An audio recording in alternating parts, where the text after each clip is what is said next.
नमस्कार मित्रों, मैं हूं अतुल श्रीवास्तव। एक वीडियो फिर से लेकर आया हूं आपके लिए निष्ठा प्रशिक्षण मॉड्यूल 17। ये जो मॉड्यूल 17 है ये कोविड-19 पर आधारित है। इसमें 2 गतिविधि और एक मुख्य प्रश्नोत्तरी दी गई है। पहली गतिविधि है महामारी के दौरान एहतियात, दूसरी गतिविधि है अपनी समझ की परख करें। इन दोनों गतिविधि में सत्य और असत्य पहचानने हैं और मुख्य प्रश्नोत्तरी में आपको 4 ऑप्शंस दिए गए हैं, उनमें से सही उत्तर को पहचानना है। शुरू करने से पहले एक बात कहना चाहूँगा, अगर आपने हमारे चैनल को अभी तक सब्सक्राइब नहीं किया है या पहली बार विजिट कर रहे हैं तो चैनल को सब्सक्राइब करके रखिए और वीडियो अगर अच्छा लगे तो इसे लाइक करिए और अपने मित्रों में शेयर करिए। तो चलिए शुरू करते हैं। देखते हैं अपनी पहली गतिविधि, महामारी के दौरान एहतियात। तो इसमें जो है आपको 2 ऑप्शन दिए गए हैं, सत्य असत्य, उनका चयन करना है। तो पहला प्रश्न देखते हैं। पहला प्रश्न है छींक आए तो साड़ी का पल्लू या गमछा का उपयोग करें, क्योंकि यह आपके हाथ से आपके नाक, मुंह और आंखों में स्थानांतरित हो जाएगा। इसका सही उत्तर होगा सत्य। अब बढ़ते हैं अपने अगले प्रश्न की तरफ और हमारा अगला प्रश्न है, बिना हाथ धोए या साफ किए अपने चेहरे को छूने से वायरस नहीं फैलता। इसका सही उत्तर होगा असत्य। तो असत्य पर टिक करके हम लोग पढ़ेंगे अपने अगले प्रश्न पे।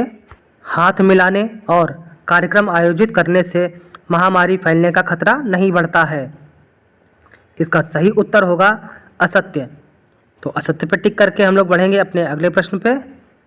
यदि किसी को बुखार, खांसी और सांस लेने में कठिनाई हो तो उसे तुरंत चिकित्सा सुविधा प्राप्त किए बिना एंटीबायोटिक्स लेनी चाहिए। इसका सही उत्तर होगा असत्य। तो असत्य पर टिक करके बढ़ेंगे अपने अगले प्रश्न की तरफ। प्रश्न है, कोविड-19 के दौरान एहतियात के तौर पर विविध मास्क पहने। इसका सही उत्तर होगा असत्य। और हमारा अगला क्वेश्चन है, सार्वजनिक जगहों पर थूकने और धूम्रपान करने से वायरस नहीं फैलता। इसका सही उत्तर होगा असत्य। तो असत्य पर टिक करके देखते हैं हम लोग अपना अगला प्रश्न है, स्व दवा से बचें। तो इसका सही उत्तर होगा सत्य। तो सत्य पर टिक करके देखेंगे हम लोग अपना अगला प्रश्न।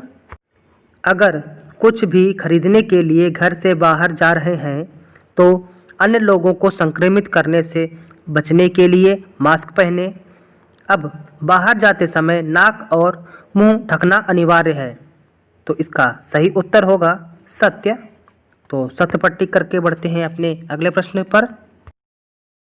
किसी को घर पर रहकर स्व अलगाव करना चाहिए यदि वे अस्वस्थता महसूस करना शुरू करते हैं, भले ही सिर दर्द, कम ग्रेड बुखार 37.3 सेल्सियस या इससे ऊपर और हल्की बहती नाक जैसे हल्के लक्षण हो, तब तक जब तक वे ठीक ना हो जाएं। तो इसका सही उत्तर होगा सत्य। तो सत्य पर टिक करके बढ़ेंगे अपने अगले प्रश्न पर।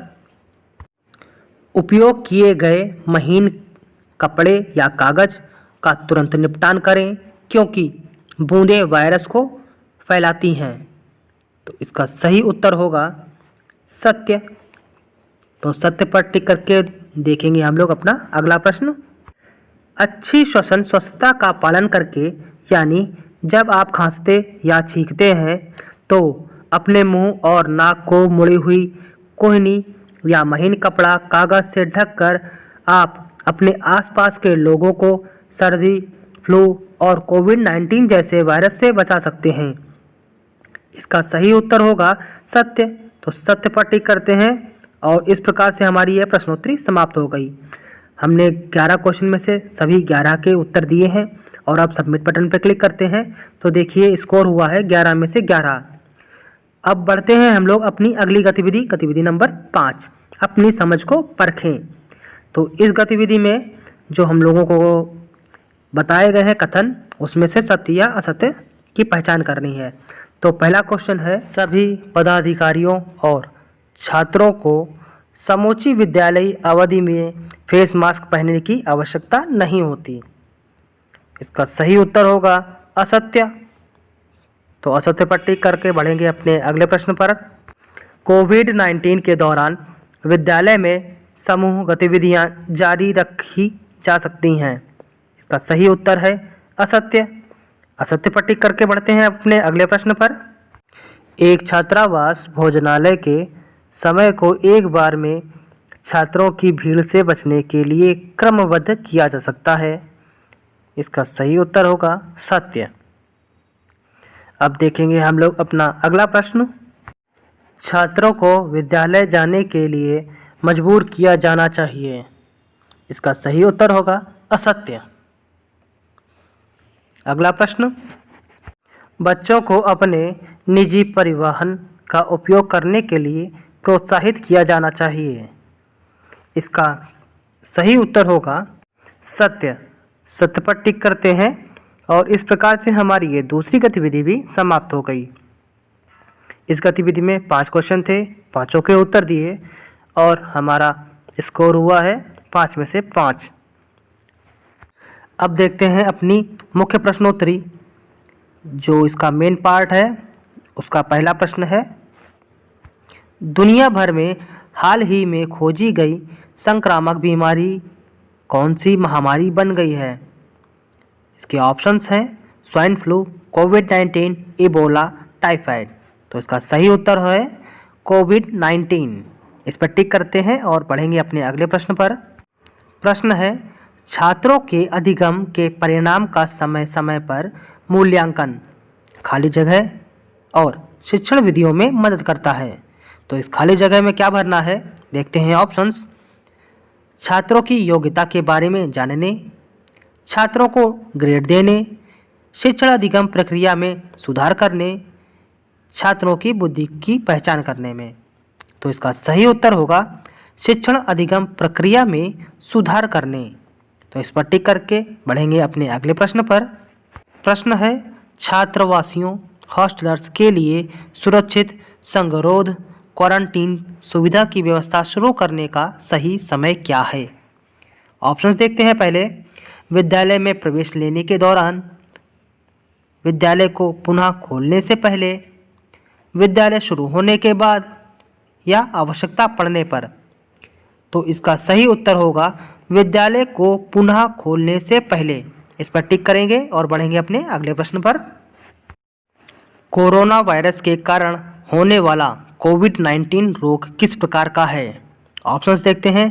पहला ऑप्शन प्रजातिगत जेनेरिक, दूसरा ऑप्शन वंशानुगत, तीसरा ऑप्शन विटामिन की कमी, चौथा ऑप्शन संक्रामक। तो इसका सही उत्तर होगा ऑप्शन नंबर 4 संक्रामक। तो इस पर टिक करेंगे और बढ़ेंगे अपने अगले प्रश्न की तरफ। विद्यालय में सामाजिक दूरी को बनाए रखने का प्रभावी तरीका क्या है?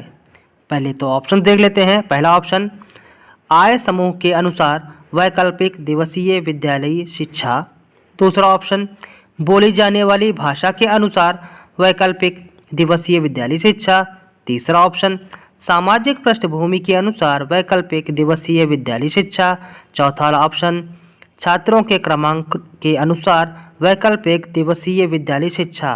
तो इसका सही उत्तर है ऑप्शन नंबर 4 छात्रों के क्रमांक के अनुसार वैकल्पिक दिवसीय विद्यालयी शिक्षा। अब बढ़ते हैं अगले प्रश्न पर। अगला प्रश्न है, महामारी की अवधि के दौरान छात्रों के मानसिक कल्याण के मुद्दों को संभालने के लिए सबसे प्रभावी उपाय क्या है? तो इसके ऑप्शंस देखते हैं। पहला ऑप्शन निजी शिक्षक ट्यूटर्स, दूसरा ऑप्शन शिक्षक, तीसरा ऑप्शन डॉक्टर, चौथा ऑप्शन शिक्षक परामर्शदाता। तो इसका सही उत्तर है शिक्षक परामर्शदाता। इस पर टिक करते हैं और बढ़ते हैं अपने अगले प्रश्न पर। छात्रों को कोरोना वायरस के प्रसार से बचाने के संबंध में विद्यालय में सुरक्षा सुनिश्चित करने के लिए कौन जिम्मेदार है? ऑप्शंस, पहला एक प्राचार्य, दूसरा शिक्षक, तीसरा माता पिता, चौथा सभी हितधारक। तो इसका सही उत्तर होगा ऑप्शन नंबर 4 सभी हितधारक। तो इस पर टिक करते हैं, बढ़ते हैं अपने अगले प्रश्न पर। वैकल्पिक दिवसीय विद्यालय मॉडल को कारगर बनाने में कौन सी प्रमुख चुनौती नहीं है? ऑप्शंस हैं जागरूकता पैदा करना, स्वाध्याय, लचीलापन, अध्ययन सामग्री, तो इसका सही उत्तर होगा अध्ययन सामग्री। तो इस पर टिक करेंगे और बढ़ेंगे अपने अगले प्रश्न पर। कोविड-19 एक व्यक्ति से दूसरे व्यक्ति में कैसे संचारित होता है? इसके ऑप्शन हैं व्यायाम से, खर्राटे से, खांसने से और छींकने से या हंसने से। तो इसका सही उत्तर होगा खांसने और छींकने से। तो इस पर टिक करके बढ़ेंगे अपने अगले प्रश्न पर। किसी व्यक्ति को कोविड-19 महामारी से संक्रमित होने से बचाने की सबसे उपयुक्त विधि कौन सी है? ऑप्शंस जॉगिंग, दोस्तों के साथ गपशप करना, हाथ मिलाना या सामाजिक दूरी। तो इसका सही उत्तर होगा सामाजिक दूरी। इस पर टिक करते हैं और बढ़ेंगे आगे। इस प्रकार हमारी ये प्रश्नोत्तरी भी समाप्त हो गई और इस प्रश्नोत्तरी में 10 प्रश्न थे, 10 के 10 के उत्तर दिए हैं और सबमिट करते हैं बटन पे क्लिक और देखते हैं स्कोर हमारा हुआ है 10 में से 10। वीडियो अगर अच्छा लगा हो तो इसको लाइक करिए, क्योंकि आपके लाइक से मोटिवेशन मिलता है और अच्छा वीडियो बनाने के लिए। अपने मित्रों में इसको अधिक से अधिक शेयर करिए और चैनल पर नए हो या अभी तक चैनल सब्सक्राइब नहीं किया है तो चैनल पर सब्सक्राइब करिए। फिर मिलते हैं किसी नए टॉपिक के साथ में, तब तक के लिए मुझे दीजिए इजाज़त।